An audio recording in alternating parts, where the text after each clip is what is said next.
Mamá, no hay silla para ti aquí. Creemos que sería mejor que te quedes en la cocina para ayudarnos a servir. Es tu lugar después de todo.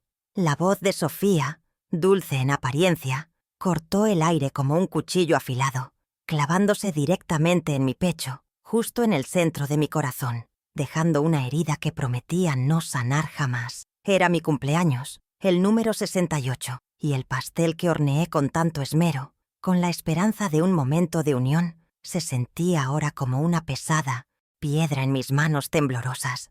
Mis nietos me miraron, sus ojos grandes y curiosos, reflejando mi propia vergüenza, mientras Ricardo, mi hijo menor, bajaba la mirada, incapaz de defender a su propia madre de la humillación que se desplegaba ante sus ojos. El silencio que siguió fue aún más ensordecedor que las palabras, un eco helado en el comedor que un día fue mi hogar. Sentí el calor subir por mi cuello, quemando mi rostro hasta la punta de las orejas, un rubor que no era de vergüenza, sino de una furia contenida que amenazaba con estallar. Mis manos, acostumbradas a la aguja y el hilo, se apretaron alrededor del borde del pastel, el glaseado suave cediendo bajo la presión, como si el dulce postre pudiera absorber una parte de la amargura que invadía cada fibra de mi ser.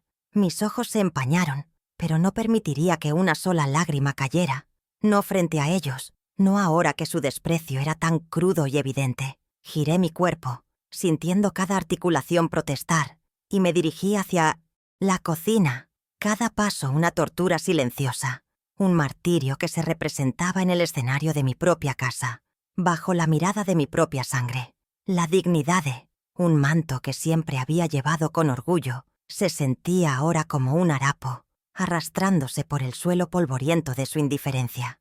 En la cocina, la vajilla reluciente y los cubiertos pulidos esperaban ser organizados, una tarea mecánica que me permitía ocultar la tempestad que se desataba dentro de mí. Mis dedos, ágiles y precisos por años de trabajo, movían los objetos sin sentir su peso, la mente revuelta en un torbellino de recuerdos y sacrificios olvidados. Cada plato que apilaba, cada copa que acomodaba, era un eco de las innumerables noches que pasé cosiendo bajo la luz tenue de una lámpara. El zumbido de mi máquina de coser, la única compañía en la soledad de mis esfuerzos, todo para que mis hijos tuvieran un futuro que yo solo pude soñar. La mesa del comedor, ahora inaccesible para mí, parecía brillar con una luz cruel, un faro de su ingratitud, recordándome cada renuncia, cada sueño postergado. Un nudo apretado se formaba en mi garganta, denso y doloroso, impidiéndome respirar con facilidad, como si el mismo aire se negara a entrar en mis pulmones. La humedad en mis ojos se hizo más persistente, una fina capa que distorsionaba los contornos de la cocina, haciendo que los objetos a mi alrededor parecieran borrosos, distantes, como los recuerdos felices que se desvanecían en la niebla de su desprecio. Intenté tragar, pero el bolo que había preparado con tanto amor se había transformado en un pedazo de carbón incandescente, impidiéndome incluso un suspiro. Era un dolor físico, agudo y punzante, que se extendía desde mi pecho hasta mis extremidades, paralizando cualquier intento de reacción, dejándome atrapada en la crueldad de su rechazo. El sonido de sus risas amortiguadas, llegando desde el comedor como un eco lejano. En ese instante, una voz diminuta, casi imperceptible, resonó en lo más profundo de mi ser. Una voz que no era mía, pero que se sentía como una verdad ancestral, una chispa de rebeldía que prendía fuego a la mansedumbre que siempre me había caracterizado. «Basta», susurré, mi propia voz apenas un murmullo roto por la emoción, pero cargada con una fuerza que me sorprendió. «Basta de humillaciones, basta de sacrificios no reconocidos, basta de vivir para aquellos que no me valoran». La decisión, tan repentina como un rayo en una noche despejada, se arraigó en mi mi alma, una semilla de transformación que prometía un nuevo camino, un renacimiento silencioso en medio de las cenizas de mi dolor. Mis dedos apretaron con más fuerza la bandeja que sostenía, no en un gesto de frustración, sino de una determinación férrea.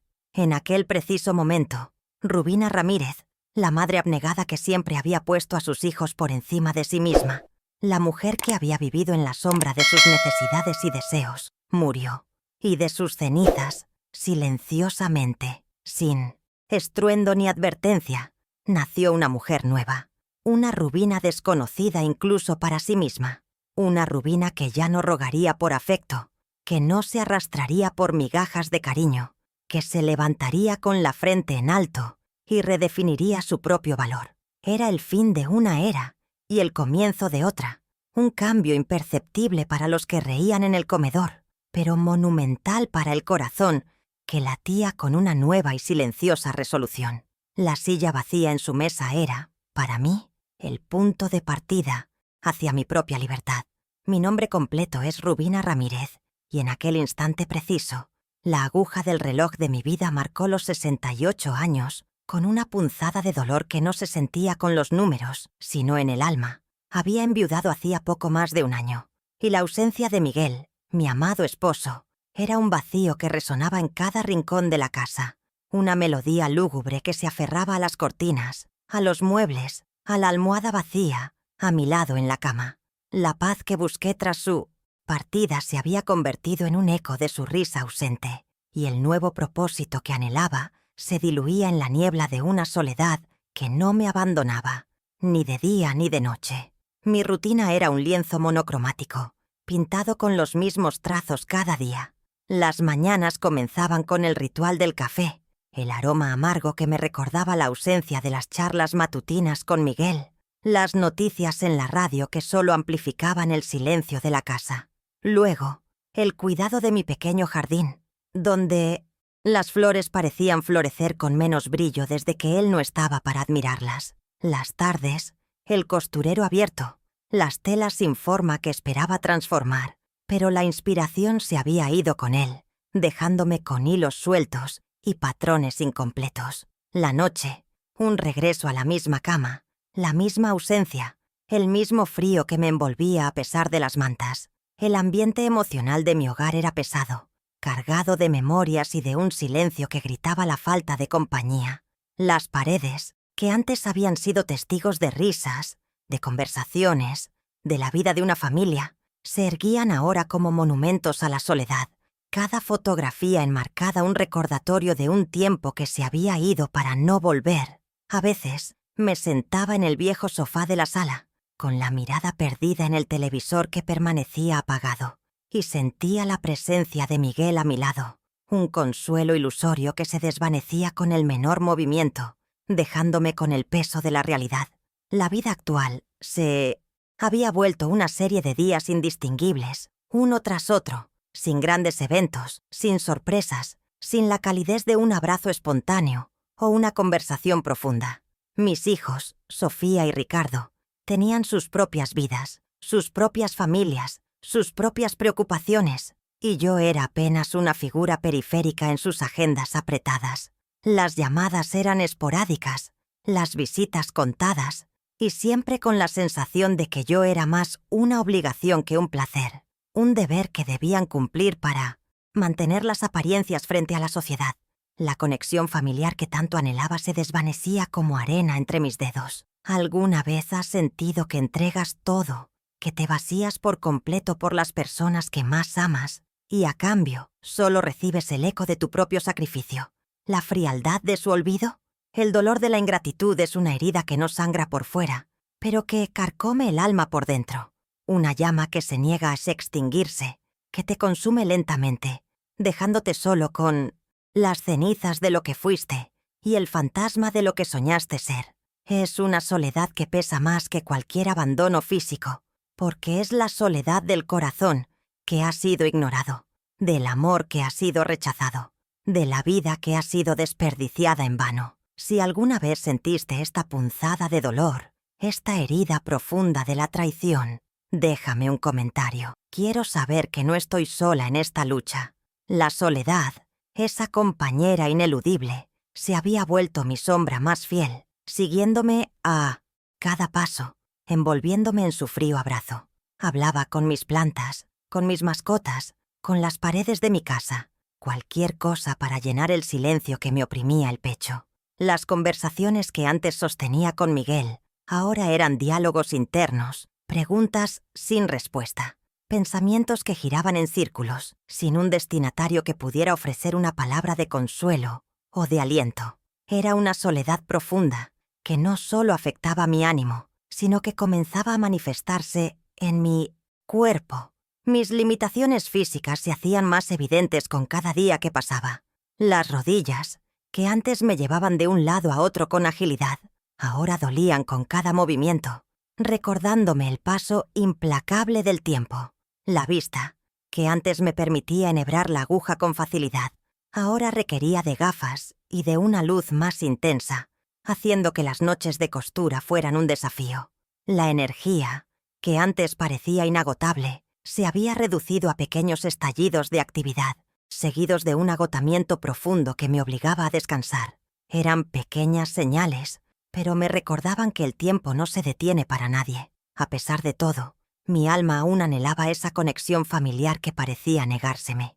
La esperanza, a veces, era como un pequeño brote verde que se asomaba entre las grietas de mi corazón, una promesa de que las cosas podrían cambiar, de que mis hijos, algún día, verían el valor de mi amor incondicional. Pero cada decepción, cada palabra fría, cada gesto de indiferencia, era como una helada que quemaba ese brote, dejándome de nuevo en la desolación. Era una lucha constante entre el deseo de estar cerca y la dolorosa realidad de su distancia.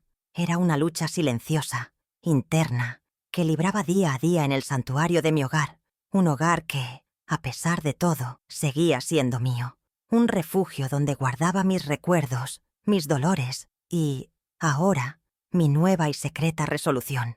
Aunque mi cuerpo mostrara las marcas del tiempo y mi corazón cargara el peso de la soledad, había una chispa de resiliencia que se negaba a apagarse, una fuerza latente que esperaba el momento oportuno para manifestarse. Yo era Rubina Ramírez, una mujer que se negaba a ser definida por la ausencia y el abandono. Recuerdo la primera vez que Sofía me pidió un vestido especial, uno con encajes y volantes, para una fiesta de cumpleaños en la escuela.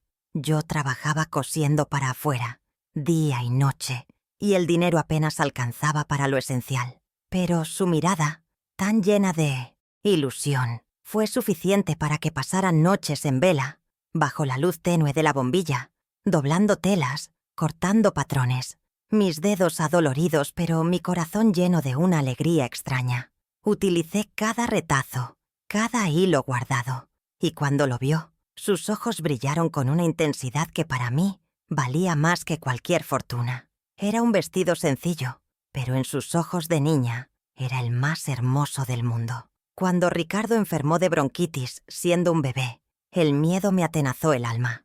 Recuerdo el doctor diciéndome que necesitaba un medicamento caro, uno que no podíamos permitirnos con el salario de Miguel como motorista de autobús. Sin dudarlo, vendí las pocas joyas que mi madre me había dejado, piezas de oro que guardaba con cariño, reliquias familiares que representaban mi única herencia tangible.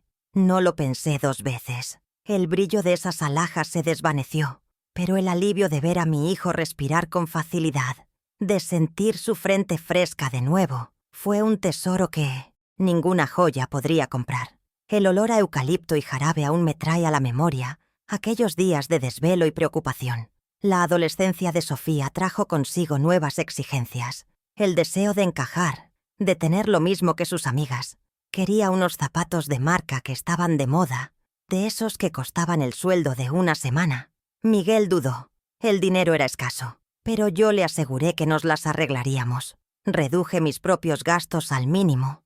Dejé de comprarme ropa nueva por años. Me arreglaba el pelo en casa en vez de ir a la peluquería, y comía menos para que ellos tuvieran más. Cuando le di la caja con los zapatos, su sonrisa fue fugaz, un destello que se apagó rápidamente, pero para mí, en ese momento, fue suficiente. Con Ricardo en la escuela secundaria, las necesidades cambiaron de ropa a libros y materiales. Quería estudiar ingeniería, y los libros de texto eran prohibitivos. Recuerdo ir a la biblioteca pública, buscar los libros que necesitaba, fotocopiar páginas enteras o pasar horas transcribiendo fórmulas y teorías a mano en cuadernos baratos. Mis manos se llenaban de tinta y mi espalda dolía de las horas inclinadas sobre los volúmenes. pero la imagen de Ricardo, concentrado en sus estudios, me daba la fuerza para seguir. El olor a papel viejo y tinta fresca aún me transporta a esas noches de estudio compartido, aunque él no lo supiera. Las Navidades eran un recordatorio constante de mis sacrificios. Mientras otras familias se llenaban de regalos y banquetes, nosotros nos conformábamos con lo esencial. Pero para mis hijos siempre había algo. Recuerdo el año que les hice a los 2 juguetes de madera con mis propias manos, un coche para Ricardo y una casita de muñecas para Sofía, lijados y pintados con el máximo esmero. Miguel me ayudaba a las escondidas, y el día de Navidad, ver sus caras de asombro y alegría, aunque fueran juguetes humildes, me llenaba de una satisfacción que superaba cualquier deseo material. El sonido del crujido de la madera al ser tallada se grabó en mi memoria. Cuando la Universidad de Sofía se convirtió en una realidad, el pánico me invadió por un momento. La matrícula era alta, los gastos de transporte y materiales se sumaban, y la costura ya no era suficiente. Fue entonces cuando empecé a limpiar casas por las mañanas, antes de volver a mi máquina de coser por la tarde. El aroma a productos de limpieza se impregnó en mi ropa, en mis manos, pero cada centavo que ganaba era para sus estudios, para que ella tuviera una oportunidad que yo nunca tuve. La imagen de ella, con sus libros bajo el brazo, yendo hacia el autobús, era mi motor, la justificación de cada día agotador. Ricardo, cuando llegó su turno en la universidad, fue más independiente, pero aún así necesitaba apoyo. Quería una computadora para sus proyectos, algo que en ese momento era un lujo. Recuerdo haber juntado moneda tras moneda, guardando cada pequeño extra que podía obtener de mis trabajos, evitando incluso comprarme un helado o un refresco. Era una alcancía invisible, alimentada por el amor incondicional. Cuando finalmente la compramos, ver sus ojos brillar al encenderla por primera vez, al ver su potencial ilimitado, fue mi recompensa silenciosa, el fruto de una abstinencia constante. Renuncié a viajes, a conocer el mar, a visitar a mis primas lejanas, a cualquier capricho personal que pudiera surgir en mi mente. Las revistas de viajes que hojeaba en el supermercado eran mi única forma de explorar el mundo. Mis sueños de aventura se quedaban en las páginas satinadas, reemplazados por la urgente necesidad de proveer. Cada billete de avión, cada paquete turístico, se transformaba en material escolar, en ropa nueva para ellos, en una comida extra en la mesa. La imagen del océano solo existía en mis sueños, un anhelo pospuesto indefinidamente. Mis sueños de tener una casa propia, con un pequeño jardín florecido y un porche para sentarme en las tardes, también se desvanecieron. El dinero que ahorrábamos siempre tenía un destino más urgente, más necesario para el futuro de nuestros hijos. Vivimos toda nuestra vida en el mismo apartamento alquilado, con las paredes que necesitaban pintura y las tuberías que goteaban. Pero para mí, el hogar eran ellos, su presencia, su seguridad, su futuro prometedor. La imagen de una puerta propia, con una llave en mi mano, se convirtió en una fantasía lejana, un eco de una aspiración abandonada. Incluso a pequeñas extravagancias renuncié, como un buen libro, una película en el cine o un café con amigas. Mi vida giraba en torno a sus horarios, sus necesidades, sus deseos. Las únicas pausas eran para atenderlos, para escucharlos, para resolver sus problemas, siempre en segundo plano, siempre disponible. El aroma del café recién hecho, ese placer simple, era un lujo que no me permitía. Mi propia existencia se desdibujaba en la sombra de sus vidas, una existencia de entrega constante y silenciosa. Cuando se casaron, mi corazón se llenó de una alegría agridulce. Sofía, tan hermosa en su vestido de novia, y Ricardo, tan orgulloso junto a su esposa. Gasté mis últimos ahorros en el regalo de bodas, una pieza de plata para cada uno, reliquias que esperaba que valoraran. Mis ojos los seguían con una mezcla de orgullo y una punzada de pérdida, sabiendo que ahora sus vidas estarían centradas en sus propias familias.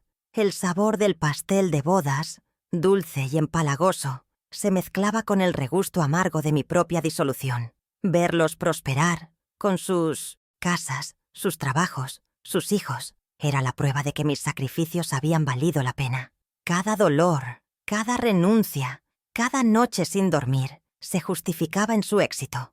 Los veía construyendo sus propias vidas, sin mirar atrás, sin recordar el sendero de espinas que yo había caminado para allanarles el camino. Sentía una paz extraña al verlos volar, incluso si eso significaba que yo me quedaba en tierra, sola, con las alas rotas y el corazón remendado con hilos invisibles de amor incondicional. Pero una parte de mí, diminuta pero insistente, comenzaba a cuestionar el precio de esa paz. La primera señal clara de que algo había cambiado fue el día que Sofía olvidó mi cumpleaños. No una llamada, ni un mensaje, ni siquiera una disculpa posterior. Esperé todo el día junto al teléfono, que permaneció mudo, un objeto inerte que reflejaba el vacío de sus palabras. La torta que había horneado para mí misma, con la vela solitaria en el centro, se sintió como un sarcasmo cruel. Era una punzada, pequeña, casi insignificante para otros, pero para mí era la evidencia de que mi existencia se estaba desdibujando en sus mentes, un olvido que dolía más que cualquier agresión directa. Luego vinieron las exclusiones, pequeñas, pero constantes, las reuniones familiares en casa de Sofía a las que nunca fui invitada, las fotos de fiestas en las redes sociales que mis nietos me mostraban, donde todos reían y yo no estaba. Era como si mi ausencia fuera la pieza perfecta en su rompecabezas de felicidad, una pieza que no encajaba con la imagen que querían proyectar. El nudo en mi garganta se apretaba cada vez que veía esas imágenes, una mezcla de tristeza y una rabia incipiente por ser relegada a la periferia de sus vidas. Un día Ricardo me llamó para decirme que no podría visitarme en Navidad porque tenía muchos compromisos. La frase tan impersonal, tan hueca, me dejó helada. Recordé las Navidades en las que yo cocinaba durante días, las noches en vela preparando sus regalos, la alegría de ver sus caras al despertar el 25 de diciembre. Ahora sus compromisos eran más importantes que la tradición, que la presencia de su madre. La voz de Ricardo sonaba distante, casi indiferente, y colgué el teléfono con la sensación de que una parte de mí se rompía en 1000 pedazos. Alejandro, el esposo de Sofía, siempre fue una fuente de humillación sutil, pero constante. En una ocasión, durante una de las raras visitas de la familia, me preguntó frente a todos: «Señora Rubina, ¿no cree que ya es hora de que se mude a un lugar más pequeño? Esta casa es demasiado grande para una sola persona y, francamente, está un poco descuidada». Sus palabras, dichas con una sonrisa fingida, eran un ataque directo a mi dignidad, a mi apego a mi hogar, a mi independencia. Sentí la sangre hervir en mis venas, pero me mordí la lengua. Mi silencio, mi única arma, mi única defensa contra su crueldad. Un día mi nieta, la pequeña Clara, vino a visitarme con Sofía. Clara, con la inocencia de sus 7 años, me preguntó: «Abuela, ¿por qué mamá dice que eres una carga para nosotros?». La pregunta me golpeó como un rayo. Sofía palideció, pero no dijo nada. El dolor fue tan intenso que sentí un pinchazo agudo en el corazón. Era la verdad brutal, dicha por la boca de una niña. La confirmación de lo que sospechaba, lo que sentía, lo que me negaba a creer. Ver la confusión en los ojos de mi nieta, la forma en que su rostro reflejaba mi propia tristeza, me destrozó por completo. ¿Te atreverías a compartir un momento en el que el dolor de una verdad te dejó sin aliento? Los gestos fríos de Sofía se volvieron más frecuentes, casi rutinarios. Un beso apurado en la mejilla cuando venía a recoger a los niños, una mirada vacía cuando le contaba algo de mi día, una impaciencia evidente cuando tardaba en responder. Era como si mi presencia fuera una carga, mi voz un murmullo molesto que interrumpía sus importantes vidas. Cada vez que extendía mi mano para tocarla, su cuerpo se tensaba, su mirada se desviaba, creando una barrera invisible que me impedía acercarme, una pared de hielo que se hacía más alta con cada encuentro. Un día mi nieta, la pequeña Clara, vino a visitarme con Sofía. Clara, con la inocencia de sus 7 años, me preguntó: «Abuela, ¿por qué mamá dice que eres una carga para nosotros?». La pregunta me golpeó como un rayo. Sofía palideció, pero no dijo nada. El dolor fue tan intenso que sentí un pinchazo agudo en el corazón. Era la verdad brutal, dicha por la boca, de una niña, la confirmación de lo que sospechaba, lo que sentía, lo que me negaba a creer, ver la confusión en los ojos de mi nieta, la forma en que su rostro reflejaba mi propia tristeza, me destrozó por completo. Los hijos de Ricardo, aunque más pequeños, también empezaron a reflejar la distancia de sus padres. Sus visitas eran escasas, y cuando venían, pasaban la mayor parte del tiempo pegados a sus tabletas, ignorando mis intentos de conversación, mis ofrecimientos de galletas o juegos, sus risas, que antes llenaban la casa de alegría. Ahora eran murmullos lejanos, atrapados en las pantallas brillantes de sus dispositivos. Era la nueva normalidad, una que me dejaba fuera de su mundo, una que me recordaba que la brecha generacional era también una brecha emocional, cada vez más profunda. Incluso los consejos que intentaba dar, basados en años de experiencia y amor, eran recibidos con una condescendencia exasperante. «Ay, mamá, las cosas han cambiado mucho. Tú no entiendes cómo me funcionan las cosas hoy en día», decía Sofía, con un tono que mezclaba compasión y superioridad, como si mi mente se hubiera oxidado con los años. Sus palabras me hacían sentir vieja, inútil, una reliquia de un tiempo pasado que ya no tenía cabida en su presente. La sabiduría que creía tener se convertía en un estorbo, una voz que no querían escuchar. Hubo una ocasión en la que Ricardo, en un momento de frustración, me dijo: «Mamá, ya no eres la de antes. Siempre estás triste, siempre te quejas. Es difícil estar cerca de ti». Sus palabras me hirieron profundamente, porque yo sentía que su distancia era la causa de mi tristeza. No al revés, era un ciclo vicioso, un círculo de rechazo y dolor que parecía no tener fin. Sus palabras, tan injustas, tan desconsideradas, me dejaron sin aliento, sin argumentos, con la sensación de que estaba luchando una batalla perdida contra un muro de incomprensión. El peso de los sacrificios no reconocidos se volvía insoportable. Recordaba las noches sin dormir, los trabajos extenuantes, las renuncias personales, y sentía que todo había sido en vano, que mi amor incondicional había sido pisoteado y olvidado. Cada vez que los veía con sus vidas cómodas, con las oportunidades que yo les había brindado, a costa de mi propia felicidad, una amargura crecía en mi interior, una sensación de injusticia que me consumía lentamente, como un veneno sutil que se esparcía por mis venas. Era una carga que me doblaba la espalda, una mochila llena de lágrimas no derramadas. La exclusión de las decisiones familiares era otra punzada. Nunca me consultaban sobre nada, ni siquiera sobre asuntos que me afectaban directamente, como la venta de la antigua casa de mi suegra o la inversión en un nuevo negocio. Me enteraba de todo por terceros, como una extraña en mi propia familia. Sentía que mi voz no tenía valor, que mi opinión era irrelevante, que mi experiencia no contaba. Era una negación silenciosa de mi existencia, un borrado gradual de mi identidad dentro del círculo familiar, dejándome como una sombra, una figura invisible. ¿Alguna vez has sentido que entregas todo, que te vacías por completo por las personas que más amas y a cambio solo recibes el eco de tu propio sacrificio? ¿La frialdad de su olvido? El dolor de la ingratitud es una herida que no sangra por fuera, pero que carcome el alma por dentro. Una llama que se niega a extinguirse, que te consume lentamente, dejándote solo con las cenizas de lo que fuiste y el fantasma de lo que soñaste ser. Es una soledad que pesa más que cualquier abandono físico, porque es la soledad del corazón que ha sido ignorado, del amor que ha sido rechazado, de la vida que ha sido desperdiciada en vano. La mañana después de la humillación en mi cumpleaños, me levanté antes del amanecer, no por costumbre, sino por una inquietud que me quemaba el alma. Me dirigí a la cocina, no para preparar el desayuno, sino para mirar por la ventana, hacia el jardín cubierto de rocío. Mis ojos se posaron en una rosa marchita, sus pétalos caídos, sus espinas aún aferradas al tallo. En ese momento, la analogía fue dolorosamente clara. Yo era esa rosa, aferrada a un pasado que ya no existía, y mis espinas, mi orgullo, estaban a punto de florecer de una manera diferente. Dejé de llamar. Mi teléfono, antes un cordón umbilical que me unía a ellos, Se convirtió en un objeto inerte sobre la mesa.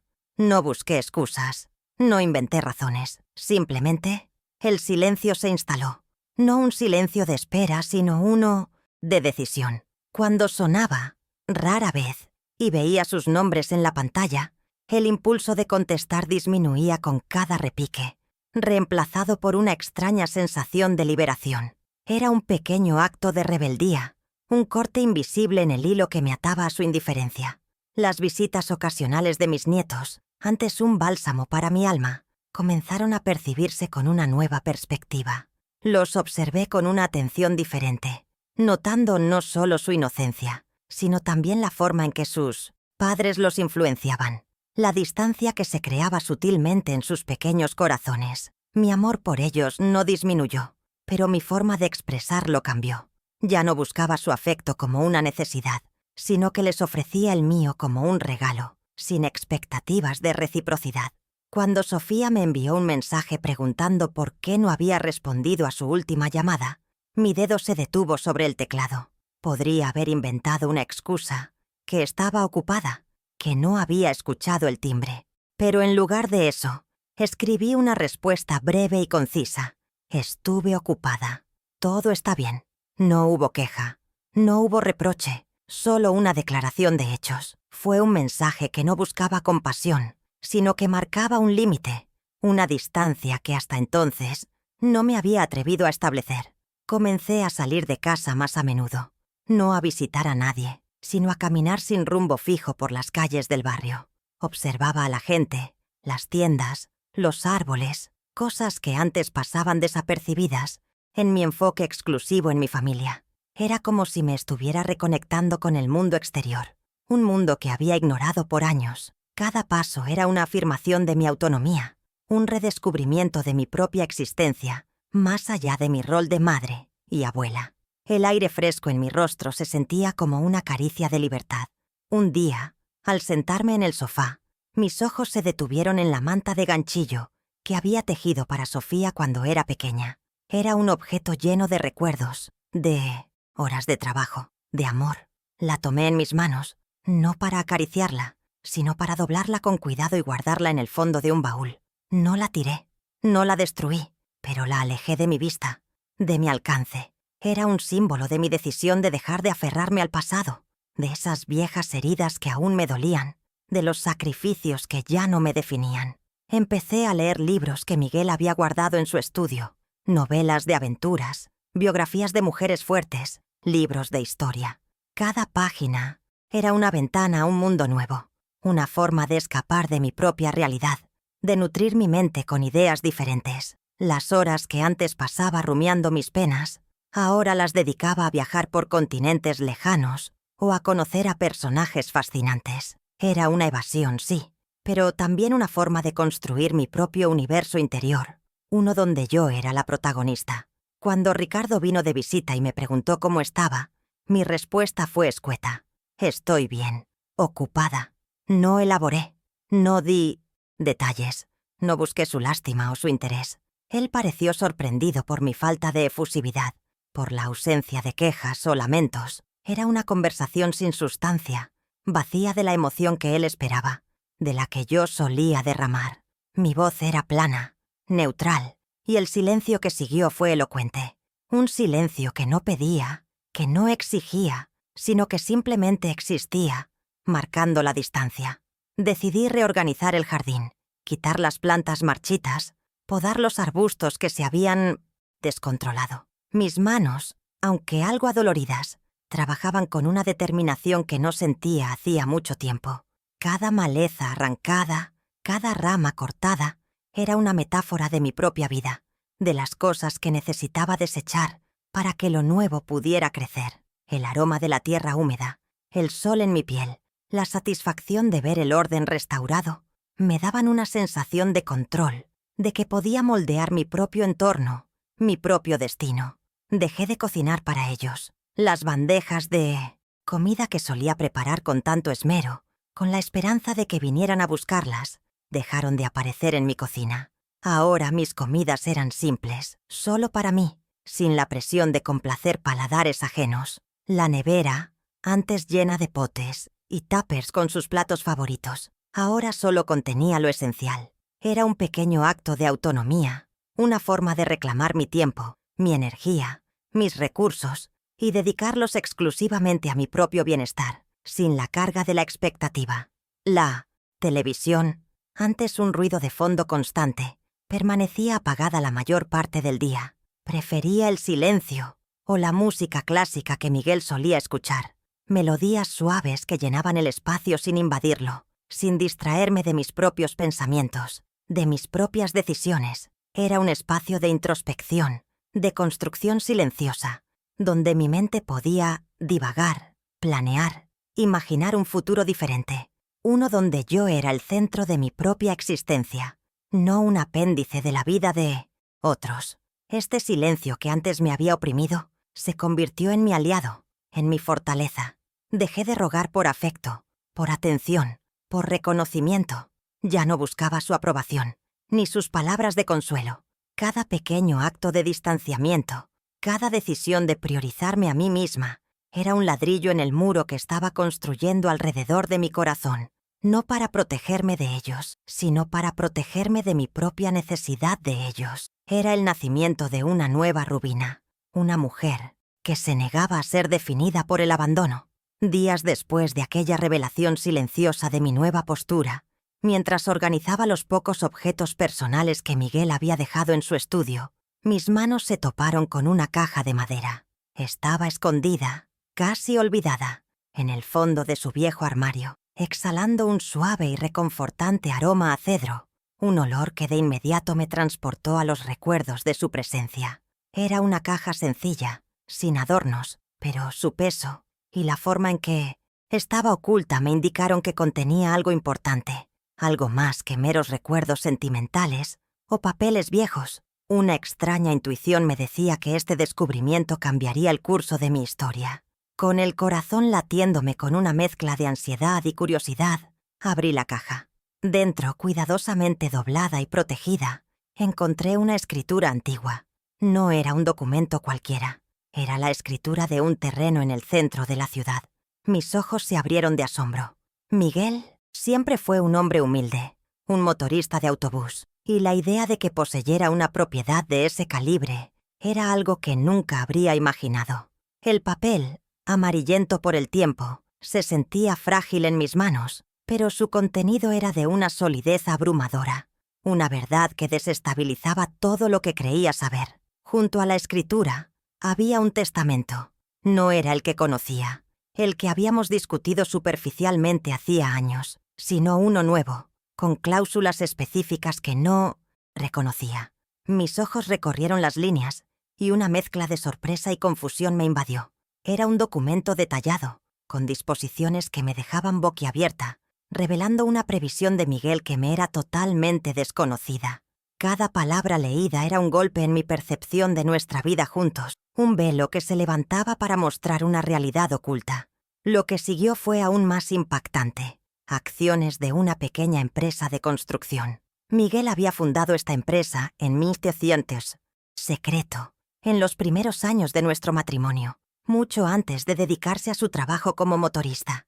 La idea de que hubiera mantenido un negocio paralelo, que hubiera construido algo tan significativo sin que yo lo supiera, era casi surrealista. Me imaginé las horas que debió haber dedicado a esto, los sueños que habría depositado en cada acción, todo mientras yo creía que nuestra vida era una constante lucha por lo esencial. Mis manos temblaron al encontrar también una cuenta bancaria, suiza, sí, suiza, con un monto considerable, fruto de años de inversiones discretas y prudentes. La magnitud del dinero me mareó. Miguel siempre fue un hombre de visión, de eso no cabía duda, pero su deseo de protegernos, de asegurarse un futuro, lo había llevado a guardar este secreto con una disciplina férrea. La imagen del hombre que había sido, el esposo que había conocido, se reconfiguraba ante mis ojos con cada nuevo descubrimiento dentro de aquella caja de cedro. Los recuerdos de Miguel inundaron mi mente. Ahora bajo una nueva luz. Pensé en sus ausencias, en las noches que llegaba tarde, diciendo que el autobús había tenido un problema, en los fines de semana que se quedaba con un amigo para arreglar un coche. Ahora todo encajaba, cada pequeña pieza del rompecabezas de su vida secreta. No sentí traición, sino una profunda admiración por su astucia, por su capacidad de construir un futuro seguro para nosotros, sin levantar sospechas, protegiéndonos de un modo que yo jamás hubiera concebido. El choque de la revelación era una ola que me golpeaba una y otra vez. ¿Cómo pudo guardar todo esto en secreto durante décadas? ¿Por qué nunca me lo contó? Las preguntas se agolpaban en mi mente, pero no eran reproches, sino la búsqueda de comprender la magnitud de su amor y su previsión. Era como si Miguel, incluso después de muerto, continuara cuidándome, tendiéndome una mano desde el más allá, ofreciéndome una salida a la humillación que acababa de sufrir. Su legado era mucho más que su recuerdo. Era un arma, una oportunidad. Las emociones eran contradictorias. Había una punzada de tristeza por el tiempo que no compartimos esta realidad, por la vida humilde que llevamos cuando él tenía tanto. Pero esa tristeza se mezclaba con una sensación de empoderamiento, de que tenía en mis manos una herramienta poderosa para cambiar mi destino. El dolor de la ingratitud de mis hijos, que hasta ese momento me había consumido, se transformaba ahora en una fuerza, una determinación para usar ese legado de Miguel de una manera que nunca habrían imaginado. El impacto práctico era innegable. La escasez, las preocupaciones económicas que siempre nos habían acompañado, la sensación de estar en la cuerda floja, todo eso se disolvía con cada documento que sostenía. Mi futuro, que antes se vislumbraba solitario y precario, ahora se abría ante mí como un lienzo en blanco, lleno de posibilidades. Las limitaciones físicas, las preocupaciones sobre mis últimos años, se esfumaban, reemplazadas por la seguridad que Miguel había construido con tanto sigilo. Mantener solo lo necesario para mí fue una decisión consciente. No quería vivir en el lujo desmedido, sino con la tranquilidad y la dignidad que siempre había anhelado. Algunas propiedades menores, una casa de campo pequeña, un apartamento modesto en la ciudad, fueron los activos que decidí conservar. Era una forma de asegurar mi independencia, de no depender de nadie más, de tener un techo sobre mi cabeza y la libertad de moverme a mi antojo, sin las limitaciones económicas que habían marcado gran parte de mi vida. ¿Estás listo para dar ese primer paso hacia tu propia libertad, para soltar lo que no te suma y abrazar la independencia? Pero el impacto interno era aún mayor. La Rubina Ramírez que había muerto en la cocina de Sofía, la mujer que había jurado no ser humillada nunca más, sentía ahora una resurrección silenciosa, alimentada por este secreto. Ya no era la viuda desamparada, la madre, abnegada y olvidada. Era la depositaria de un legado, la guardiana de una fortuna, la dueña de su propio destino. El silencio que había adoptado se llenaba ahora de un nuevo propósito, de una estrategia que comenzaba a gestarse en mi mente. La caja de cedro no solo contenía documentos, contenía la llave de mi libertad, el mapa hacia mi renacimiento. Miguel, en su discreción, me había dejado no solo riqueza material, sino el poder de reescribir mi historia, de levantarme de las cenizas de la humillación. Las palabras de Sofía, «Es tu lugar después de todo», resonaron en mi mente, pero esta vez con una ironía aplastante. Mi lugar, ahora, no era la cocina, sino un trono silencioso, construido por la previsión de mi esposo y mi propia determinación. Con los documentos de Miguel firmemente en mis manos, no perdí ni un solo instante en la lamentación. Mi primer paso fue buscar al doctor Ernesto García, el abogado que había sido amigo íntimo de mi esposo, y, como descubrí, el único confidente de este sorprendente secreto que Miguel había guardado celosamente. Concertamos una cita discreta en su oficina, un lugar que olía a libros viejos y a la formalidad de los papeles importantes. Al sentarme frente a él, observé su rostro, aún marcado por el dolor de la pérdida de su amigo, pero también por una inquebrantable lealtad que me infundió confianza. Le entregué la caja de cedro. Juntos, el doctor García y yo, nos sumergimos en el complejo entramado de los bienes de Miguel. Horas pasamos revisando cada cláusula, cada acción, cada número en la cuenta suiza. La magnitud del patrimonio era abrumadora, y la estrategia debía ser tan meticulosa como el secreto que Miguel había mantenido. Él, con su experiencia, me guió a través de los laberintos legales, explicando cada opción, cada consecuencia, mientras yo escuchaba, mi mente trabajando a toda velocidad, absorbiendo cada detalle con una determinación que nunca antes había sentido. Mi primera acción concreta fue la transferencia de la mayor parte de los bienes a una fundación. No cualquier fundación, sino una dedicada a madres solteras y niños carentes, una causa que siempre me había conmovido, quizás por mi propia experiencia de sacrificio. El doctor García se encargó de toda la burocracia, los formularios, los registros, los innumerables papeles que se requerían. Cada firma que estampaba era un acto de justicia, no solo para mí, sino para aquellos que, como yo en el pasado, luchaban en silencio por un futuro mejor. Sentía una profunda satisfacción al saber que la riqueza de Miguel no se usaría para el consumo, sino para el bienestar colectivo. Mantener solo lo necesario para mí fue una decisión consciente. No quería vivir en el lujo desmedido, sino con la tranquilidad y la dignidad que siempre había anhelado. Algunas propiedades menores, una casa de campo pequeña, un apartamento modesto en la ciudad, fueron los activos que decidí conservar. Era una forma de asegurar mi independencia, de no depender de nadie más, de tener un techo sobre mi cabeza y la libertad de moverme a mi antojo, sin las limitaciones económicas que habían marcado gran parte de mi vida. La reactivación de las acciones de la empresa de construcción de Miguel fue un paso audaz. Asumir la presidencia del consejo, para una mujer de mi edad y sin experiencia en negocios, parecía una locura para algunos, pero para mí era una forma de honrar el legado de mi esposo y de demostrar mi propia capacidad. El doctor García me presentó a los miembros de la Junta, hombres serios y profesionales, que me miraron con una mezcla de curiosidad y escepticismo. Yo, con la calma de quien ha visto mucho en la vida, les hablé con firmeza, presentándoles mi visión, mi determinación. La modificación del testamento fue el acto más difícil emocionalmente. Excluir a mis hijos de la herencia, dejándolos solo con una pequeña suma para mis nietos, condicionada a su bienestar y educación, era un paso que dolía, pero no era venganza, era justicia.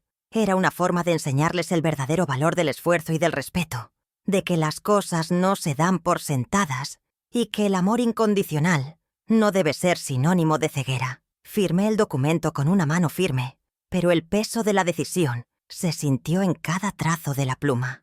El miedo al descubrimiento era una sombra constante, un susurro en mi oído que me recordaba la fragilidad de mi plan. ¿Y si mis hijos se enteraban? ¿Y si sospechaban algo? Pero ese miedo se mezclaba con una astucia creciente, una agudeza mental que me sorprendía a mí misma. Cada llamada, cada reunión, cada movimiento era calculado, discreto, sin levantar sospechas. La fachada de la abuela humilde y algo ingenua que ellos conocían era mi mejor disfraz, mi escudo protector. Recuerdo la primera vez que conduje el antiguo Opala que Miguel había restaurado, guardado en la garaje de un primo lejano. El auto, un clásico, brillaba bajo el sol, con el mismo olor a cuero y gasolina que recordaba de mis años de juventud. Al sentarme al volante, sentir la potencia del motor bajo mis manos fue un momento de pura libertad. Conducir por las calles, el viento en mi cara, era un recordatorio constante de que no solo estaba manejando un coche, sino las riendas de mi propia vida, dirigiéndome hacia un destino incierto, pero lleno de posibilidades. Las transferencias bancarias se hicieron con la máxima discreción, moviendo grandes sumas de dinero de un lado a otro, siguiendo las instrucciones del doctor García. La complejidad de las operaciones financieras, los códigos, las claves, los nombres de bancos extranjeros, eran un mundo ajeno para mí, pero aprendí, con paciencia y concentración, los intrincados detalles, firmando cada documento con la confianza de que cada transacción me acercaba más a mi objetivo, a la consolidación de mi nueva realidad. La búsqueda de testigos para el Nuevo Testamento fue otro paso crucial. Personas de confianza, discretas y honestas, que pudieran validar mis decisiones sin levantar sospechas en mi círculo familiar. El doctor García me ayudó a encontrarlos, y cada firma en el documento era un eslabón más en la cadena de mi estrategia. una capa adicional de protección legal que aseguraba la validez de mis acciones, protegiéndome de cualquier intento futuro de mis hijos por revertir mis decisiones. Cada paso, cada documento firmado, cada reunión discreta, era un acto de construcción, no solo de mi patrimonio, sino de mi nueva identidad. Ya no era la Rubina pasiva, la que aceptaba su destino. Era la arquitecta de mi propio futuro, la estratega silenciosa que, desde las sombras, estaba tejiendo una red de decisiones que, tarde o temprano, cambiarían las reglas del juego.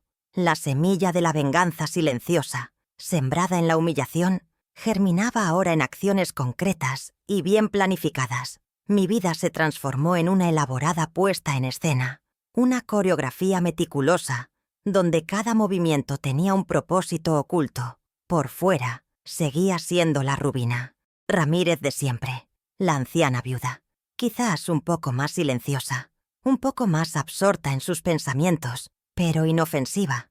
Me sentaba en el porche como antes, con mi ovillo de lana y mis agujas de ganchillo, tejiendo pequeñas mantas para los nietos, o al menos eso era lo que ellos creían. Mis manos, sin embargo, ahora también se movían con la misma destreza al firmar contratos, al revisar balances, al delinear estrategias legales con el doctor García.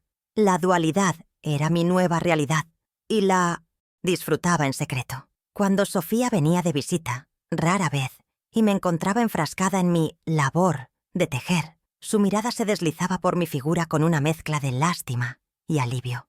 «Ahí está mamá, con sus cositas de abuela», parecía pensar. Yo les sonreía dulcemente, ofreciéndoles un café, preguntando por sus hijos, manteniendo la fachada de la abuela tradicional, inmersa en su mundo simple y predecible. Mientras tanto, en mi mente, repasaba los detalles de la última reunión de la junta directiva de la constructora, visualizando los planos de los nuevos proyectos, calculando los pasos siguientes de mi estrategia. El contraste era delicioso, casi sarcástico. Mis días se dividían entre la fragilidad aparente y la fortaleza silenciosa.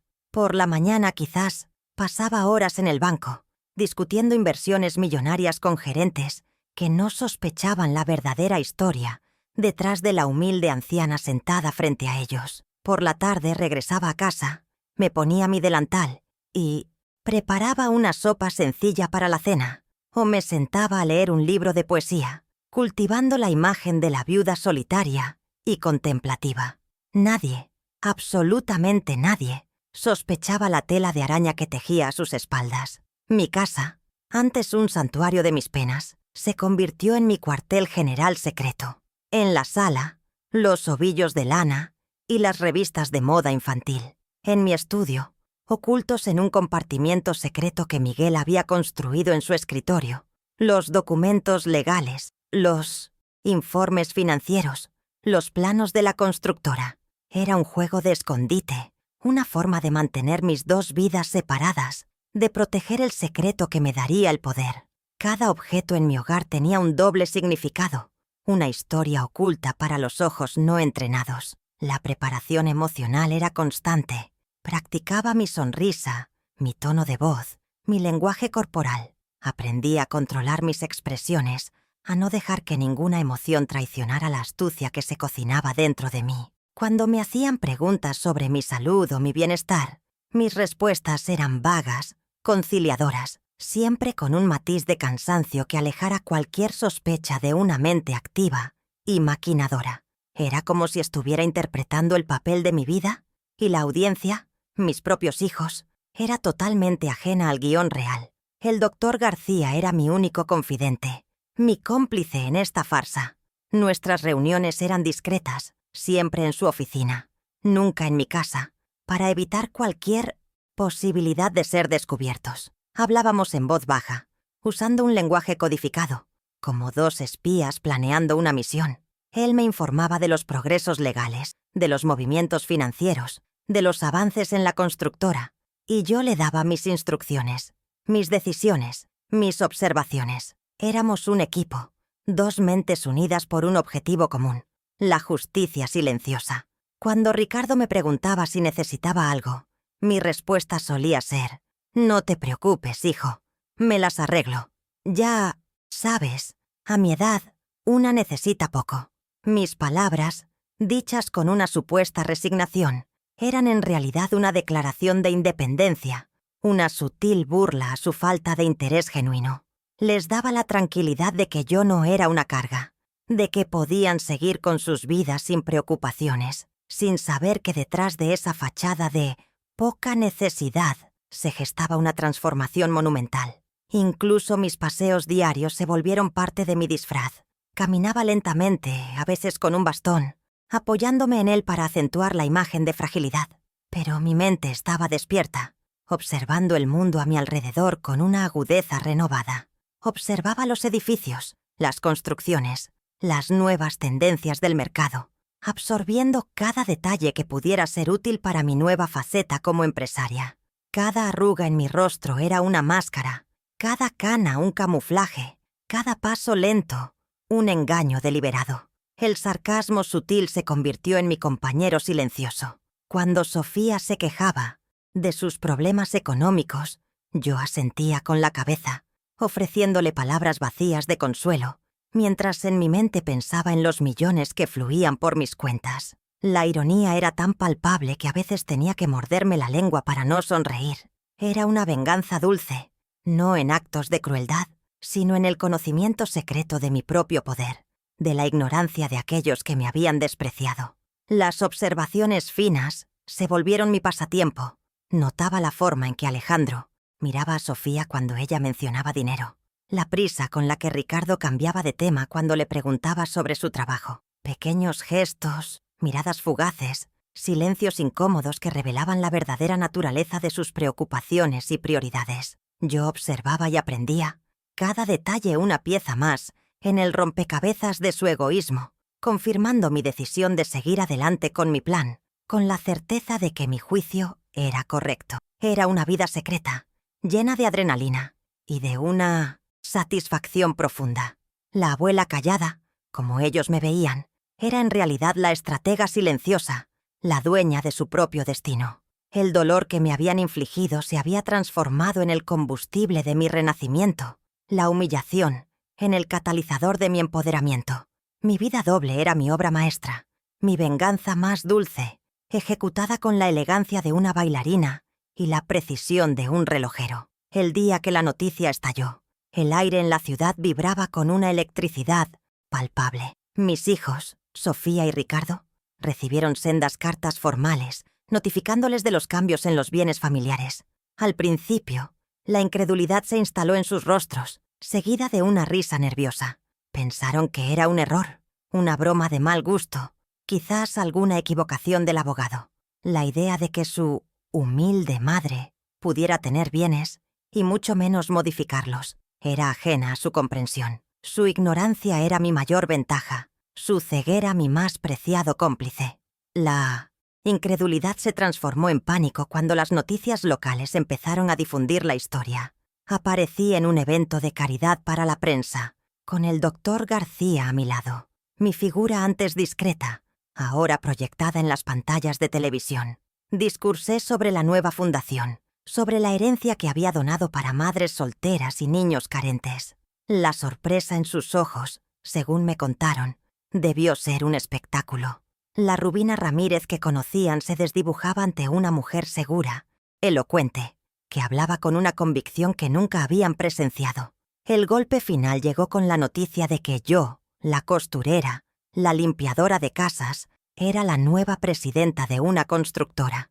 Esa revelación tomó los noticieros por asalto, convirtiendo mi historia en la comidilla de la ciudad. Los titulares se multiplicaban, las cámaras me seguían, y de repente, mi vida privada se había convertido en un asunto público. Mis hijos, atrapados en la vorágine mediática, se sintieron expuestos, humillados por la propia madre, a la que habían despreciado.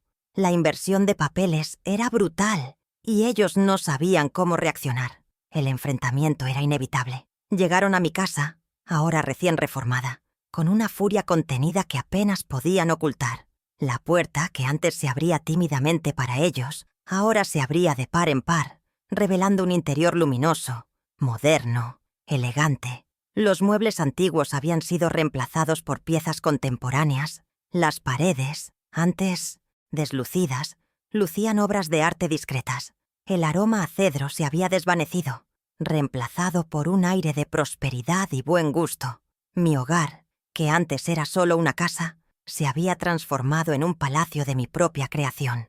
Entraron sin permiso, sus voces alzándose, exigiendo explicaciones. Sofía, con el rostro enrojecido, gesticulaba salvajemente, mientras Ricardo, más contenido pero igual de furioso, apretaba los puños a sus costados. «¿Qué significa todo esto, mamá?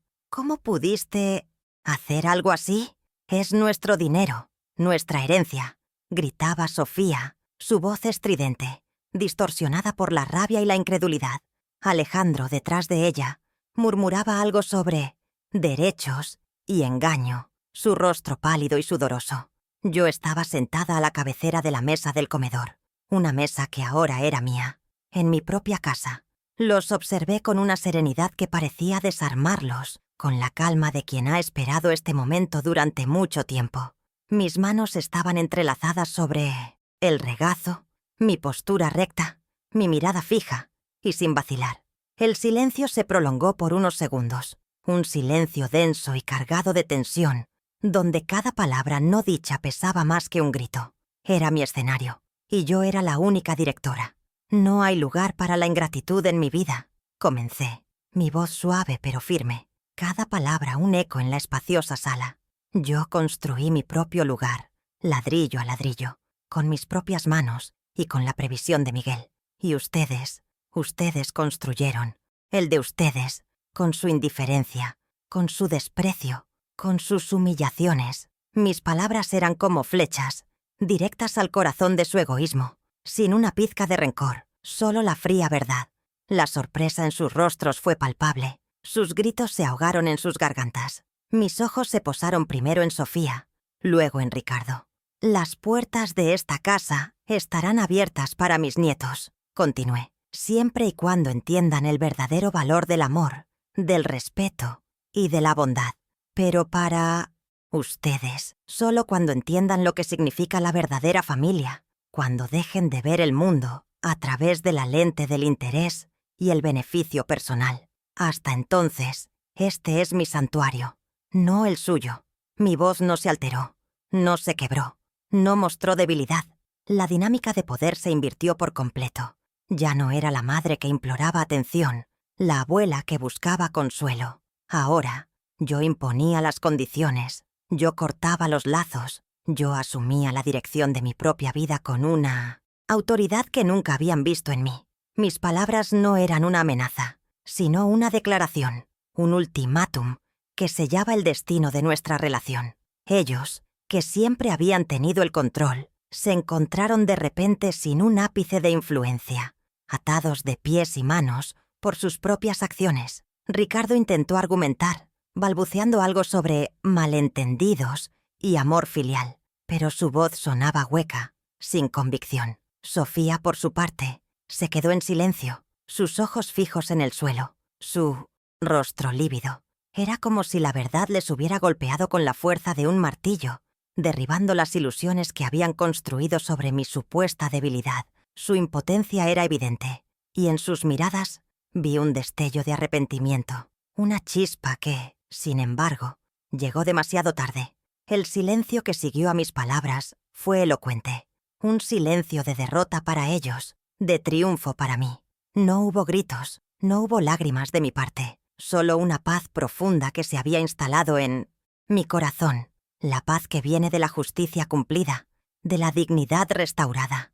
Verlos allí, desarmados, humillados por sus propias acciones, era la culminación de mi plan silencioso, la materialización de mi venganza más dulce.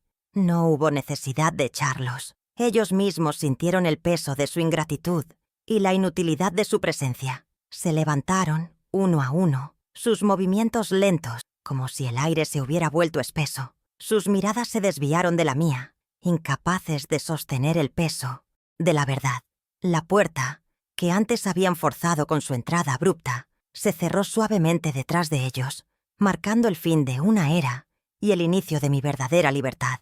La silla vacía en la cocina de Sofía ahora era un trono invisible en mi propio hogar. Mi justicia no fue la venganza violenta que ellos quizás esperaban, sino una manifestación de la verdad, una demostración de que el amor incondicional no debe ser sinónimo de sumisión. Los dejé con el eco de mis palabras, con el peso de sus propias decisiones, con la confrontación de sus propias conciencias. Era una justicia silenciosa, pero poderosa, que resonaría en sus vidas mucho después de que se cerrara la puerta de mi casa, y para mí eso era más que suficiente. El eco de la puerta cerrándose no fue un final, sino el inicio de una nueva y cruda realidad para Sofía y Ricardo. Salieron de mi casa, no con la altivez con la que habían entrado, sino con los hombros caídos, sus rostros descompuestos. La humillación pública se multiplicó con la noticia de mi donación y mi nueva posición, convirtiéndolos en el centro de un escrutinio social implacable.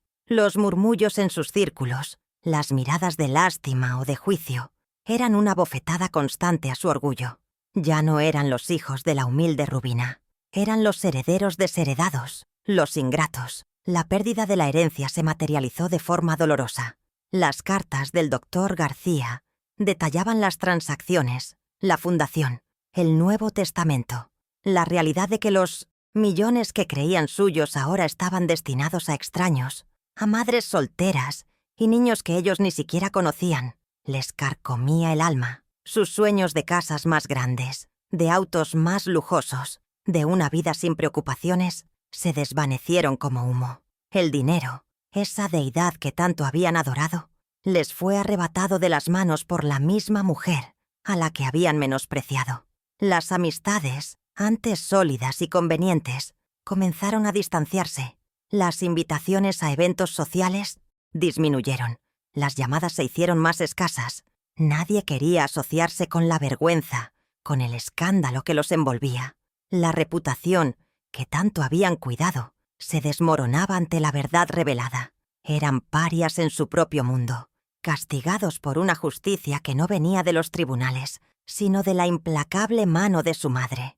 La soledad que yo había sentido ahora los envolvía a ellos, un eco irónico de su propia indiferencia. Las conversaciones familiares se volvieron tensas, llenas de resentimiento y recriminaciones mutuas. Sofía y Ricardo se culpaban el uno al otro, y a Alejandro, por la situación. Los gritos, las acusaciones, el dolor de la pérdida, se desataron en sus propios hogares, destruyendo la armonía que con tanto celo habían construido. El matrimonio de Sofía con Alejandro se resquebrajó bajo la presión, revelando las grietas que ya existían bajo la superficie. Mi silencio había provocado un terremoto en sus vidas. El ostracismo era una jaula invisible. Los netos, los únicos a quienes había dejado una pequeña parte de la herencia, condicionada a su bienestar, comenzaron a hacer preguntas. ¿Por qué la abuela donó tanto dinero? ¿Por qué ya no vienes a su casa, mamá? Las respuestas evasivas de Sofía y Ricardo no convencían a las mentes inquisitivas de los niños, que empezaban a percibir la tensión, el resentimiento en el ambiente. La inocencia infantil era un espejo cruel que reflejaba la fealdad de sus acciones. Para mí, el silencio final de su partida fue liberador. La energía que antes dedicaba a esperar su afecto, a sufrir su indiferencia, ahora se canalizaba hacia mi nueva vida, mi nueva fundación, mi nueva empresa. Las noches que antes pasaba en vela, llorando en silencio, ahora las dedicaba a leer informes, a planificar proyectos, a soñar con un futuro sin cadenas. Cada día era un lienzo en blanco, y yo era la artista que lo pintaba con los colores de mi propia elección. La mirada de Alejandro, al comprender la magnitud de lo que había perdido, era de pura desesperación. Él, que me había visto como un peso, ahora se veía a sí mismo arrastrando el peso de su propia ambición frustrada. Su voz, antes tan segura y dominante, se había vuelto un susurro derrotado. Para mí, fue la confirmación de que mi venganza no había sido por la crueldad, sino por la verdad. La justicia, aunque lenta, había llegado para todos. El impacto emocional fue profundo, pero diferente para cada uno. Para ellos, era la amargura de la pérdida, la vergüenza de la exposición, el remordimiento por sus acciones. Para mí, era la paz, la libertad, la dulce sensación de que mi dignidad había sido restaurada. La cicatriz en mi corazón aún existía, un recordatorio de lo que había vivido, pero ya no dolía como antes. Ahora era un símbolo de resiliencia, de la capacidad humana de renacer de las cenizas. Les dejé la llave sobre la mesa del comedor, el viejo llavero con el que Miguel solía abrir la puerta de nuestra casa. Fue un gesto simbólico, un acto final de desapego. No necesité decir nada. El objeto en sí hablaba por mí. Esa llave, que antes abría mi hogar, ahora representaba la puerta cerrada a su ingratitud, el acceso negado a mi nueva vida. Era una despedida silenciosa, pero poderosa, un punto final a un capítulo que se había cerrado para siempre. La consecuencia fue la distancia, la brecha insalvable que se había creado entre nosotros. Ya no había puentes que cruzar, palabras que decir, lágrimas que derramar. Sus caminos se separaron de los míos, cada uno caminando en direcciones opuestas. Ellos, en la soledad de su ambición frustrada. Yo, en la paz de mi libertad recién conquistada. Era un desenlace inevitable, forjado por sus propias elecciones, por su falta de amor y respeto. ¿Has sentido alguna vez la punzada de la injusticia tan profundamente que te consume, que te roba el aliento, que te deja sin fuerzas para seguir? Pero, ¿y si te digo que esa misma punzada puede ser el fuego que enciende tu resiliencia? La chispa que te impulsa a levantarte, a reconstruirte, a crear una vida donde la dignidad y el amor propio son el cimiento de tu existencia. No dejes que el dolor te defina. Suscríbete para descubrir cómo el silencio se convierte en tu mayor arma y la traición en el inicio de tu propia liberación. Mi vida, antes un lienzo en blanco marcado por las sombras del pasado, ahora brillaba con los colores vibrantes de una nueva existencia. La casa, que había sido testigo de mi dolor, se transformó en un hogar lleno de paz y libertad. Cada rincón, cada mueble, cada detalle reflejaba mi nueva identidad, mis propios gustos, sin concesiones ni sacrificios. El viejo jardín, ahora florecido y cuidado con esmero, era un microcosmos de mi alma, un recordatorio diario de que la belleza puede surgir incluso de la tierra más árida. Las mañanas se llenaron de luz y de un propósito renovado. Despertaba con el sol, sin la urgencia de horarios ajenos, sin la pesadez de una rutina impuesta.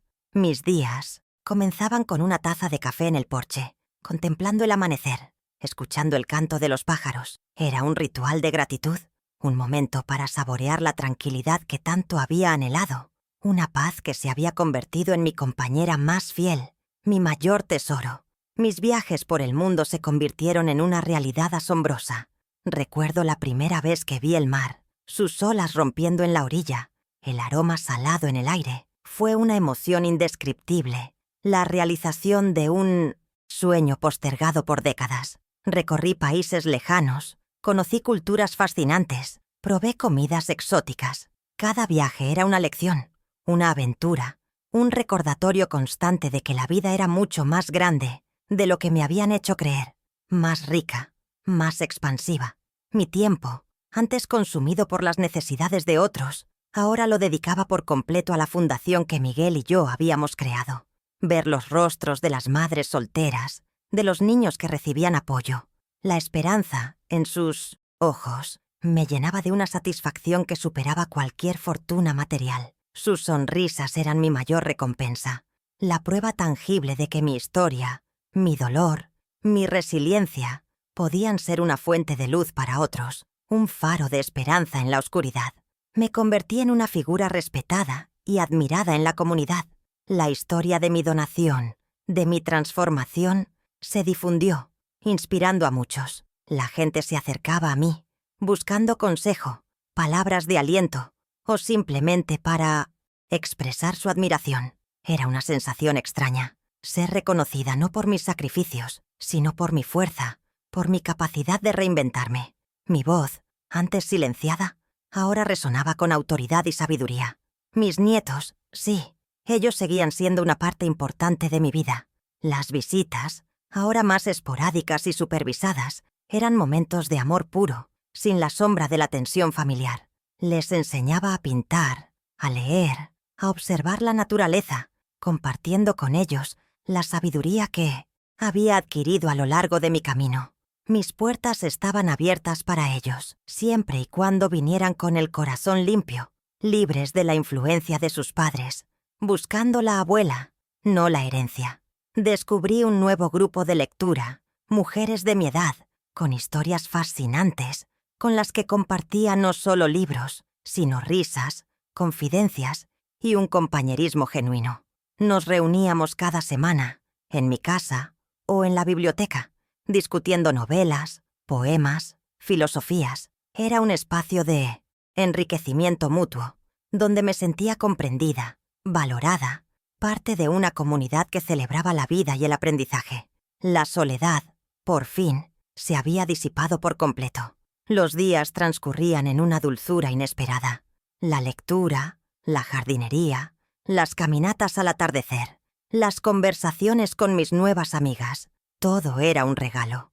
No había espacio para el resentimiento, para la amargura. Mi corazón, que tanto había sufrido, ahora latía al ritmo de la gratitud, de la alegría de cada pequeño momento. Era una vida plena, rica en experiencias, en emociones genuinas, en conexiones verdaderas. Mi historia se convirtió en un recordatorio constante de que el amor propio y la justicia emocional pueden florecer incluso después de la más profunda de las traiciones. Cada paso que di, desde la humillación en mi cumpleaños hasta mi renacimiento, fue una lección de resiliencia, de la capacidad del espíritu humano para levantarse, para transformar el dolor en poder, la debilidad en fortaleza. Era un legado, no solo para mi familia, sino para todos aquellos que se atrevieran a escuchar. La lección era clara y resonante. La verdadera riqueza no reside en las posesiones materiales, en los bienes que se acumulan, sino en el respeto que se conquista, en la dignidad que se mantiene inquebrantable, incluso frente a la adversidad más cruel. El dinero, en mi caso, fue solo una herramienta, un medio para alcanzar la verdadera libertad, la verdadera paz interior, un vehículo que me llevó de la humillación a la autorrealización. Reflexionaba a menudo sobre el pasado, pero sin dolor. La silla vacía en sus vidas, aquella que me habían negado en su mesa, se había convertido, para mí, en el trono de mi propia libertad. Un trono invisible, sí, pero sólido y majestuoso, construido sobre los cimientos de mi dignidad restaurada y mi amor propio inquebrantable. Era el símbolo de mi victoria silenciosa, el legado de una mujer que se negó a ser definida por él. Abandono. Y así, Rubina Ramírez, la que había sido madre abnegada y viuda silenciada, se convirtió en la arquitecta de su propio destino, en la dueña de su propia historia. Las heridas se habían curado, las cicatrices se habían transformado en mapas de resiliencia. Mi vida, finalmente, era mía, y en esa posesión residía la verdadera y duradera felicidad. La silla que un día me negaron, aquella en la mesa de la ingratitud donde mi presencia se volvió un estorbo, no fue el símbolo de mi derrota, sino la semilla de mi más grande victoria, el catalizador de mi propio renacimiento. De aquel lugar vacío surgió la fuerza para construir no solo mi propio asiento, sino un trono inquebrantable de autonomía y paz, un espacio donde la dignidad floreció como nunca antes, un recordatorio constante de que el valor de una vida no se mide por el reconocimiento ajeno, sino por la verdad que se encuentra en el propio ser. Cada humillación se transformó en un escalón que me elevó, más allá de sus mezquinas percepciones, hacia una libertad que ni ellos ni yo habíamos imaginado posible en aquel oscuro momento. La ingratitud, ese veneno lento que por años me carcomió el alma, dejando a su paso un rastro de desilusión y un vacío inmenso en el corazón. Lejos de consumirme por completo, se convirtió paradójicamente en el elixir más potente para mi propia resurrección. Fue en el abismo de su indiferencia donde encontré la luz de mi propia valía, la chispa que encendió la llama de una determinación férrea, capaz de transformar el dolor más profundo en una fuerza indomable. Cada acto de desprecio fue un ingrediente amargo que, al mezclarse con mi resiliencia, destiló una esencia de empoderamiento que me permitió erguirme, mirar hacia adelante y forjar un destino donde mi felicidad Ya no dependía de la aprobación de nadie más que de la mía propia. Mis lágrimas, aquellas que brotaron en silencio, empapando almohadas y ocultándose tras sonrisas forzadas, no eran más el reflejo de una pena inconsolable, sino gotas cristalinas de una lluvia que, al caer sobre la tierra árida de mi espíritu, regaba y nutría las raíces profundas de una libertad largamente anhelada. Cada lágrima derramada fue un acto de purificación, liberando el dolor acumulado y abriendo paso a un torrente de vida nueva, de esperanza renovada, de una alegría genuina que ahora habitaba en cada fibra de mi ser. Eran lágrimas de una victoria silenciosa que marcaban el fin de una era de sufrimiento y el glorioso amanecer de una existencia donde el llanto, si llegaba, sería solo de pura emoción, de la belleza de haber sobrevivido y florecido. El silencio que impusieron, esa barrera gélida de indiferencia y olvido con la que buscaron aislarme en la soledad de mi propia existencia, lejos de ser un muro insalvable, se transformó en el eco resonante de mi más poderosa declaración, una voz que no necesitaba gritar para ser escuchada. En ese mutismo forzado, encontré el espacio para escuchar mi propia voz interior, para planificar mi siguiente movimiento, para tejer la intrincada red de mi venganza silenciosa con la precisión de una araña. Mi ausencia de palabras se volvió un grito ensordecedor para aquellos que creyeron que me habían silenciado para siempre, un recordatorio constante de que la verdadera fuerza reside no en el ruido, sino en la calma estratégica de quien sabe su verdadero valor. No busqué la venganza en el sentido destructivo que ellos quizás esperaban. No anhelaba verlos sufrir con la misma intensidad que yo había experimentado. En cambio, mi alma se dedicó a construir una justicia tan meticulosa como imparable, una obra de arte forjada con paciencia y una determinación inquebrantable. No mendigué su amor, ni sus migajas de afecto. En su lugar, me di a mí misma la dignidad que me habían arrebatado, el respeto que me negaron, el amor propio que se convirtió en el faro que guió mis pasos hacia una nueva vida. Fue una entrega total, pero esta vez a mi propio ser, honrando cada sacrificio, cada dolor y transformándolos en los cimientos de mi propia fortaleza.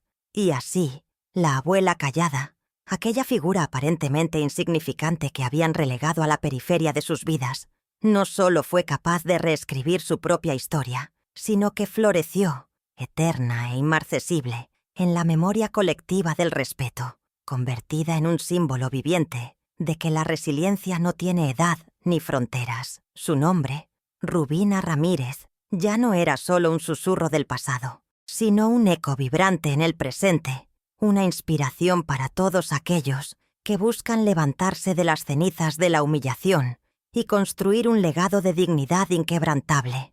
Este es solo un fragmento de su viaje.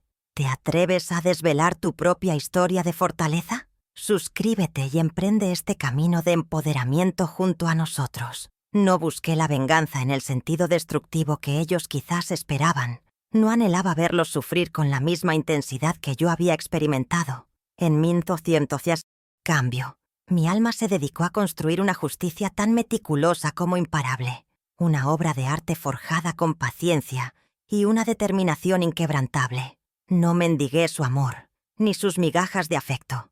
En su lugar, me di a mí misma la dignidad que me habían arrebatado, el respeto que me negaron, el amor propio que se convirtió en el faro que guió mis pasos hacia una nueva vida. Fue una entrega total, pero esta vez, a mi propio ser, honrando cada sacrificio, cada dolor, y transformándolos en los cimientos de mi propia fortaleza. Este es solo un fragmento de su viaje. ¿Te atreves a desvelar tu propia historia de fortaleza? Suscríbete y emprende este camino de empoderamiento junto a nosotros.